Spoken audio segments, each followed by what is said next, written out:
I was looking at the record for the Toronto Maple Leafs without Mitch Marner, without Auston Matthews, and without Morgan Rielly. So we know the stats associated with Morgan Rielly, 19-2-1 in the last 2 seasons without him.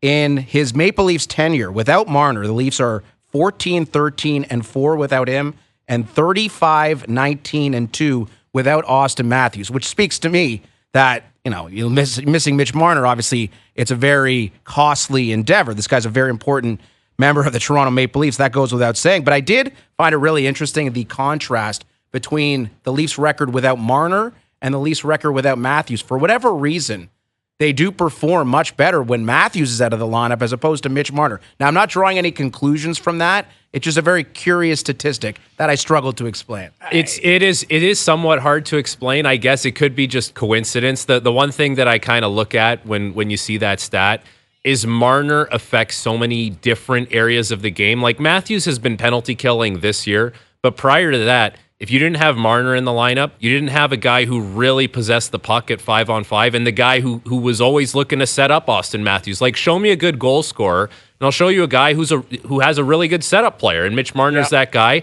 And he's always been such a big part of the penalty kill. So, like, not having Marner in the lineup is probably a bigger shock to the team. And I guess that's probably indicative of the record. It's not to say that Matthews is less valuable to the team than Marner. It's just like Marner touches more parts of the game than Matthews does on the team. You're right. I can't explain it because it's not like they're out for extended. Like neither one of these guys have been out for like months at a time. Like they've been a little pocket here, a little sickness there, a little, tweaked wrist, whatever it was. With Matthews, like it was always just upper body type of thing. So it just happened to be kind of that's how the chips unfolded. But I can't point to it. If we're looking at it, you're right. Like the way just Frankie explained it is maybe more touch points with Mitch, but Auston Matthews is a top-tier player. He's one of the best on the planet. So losing him for any game, whether it's 1 or 10, it's a huge blow. And the same thing with Marner. Now, they've got some depth. We'll see other guys. It doesn't look like or sound like it's, he's out for 6 weeks or something. It looks like a little tweak here or there. And they've got the luxury in the standings to not have to force feed him. Hey, we're chasing something.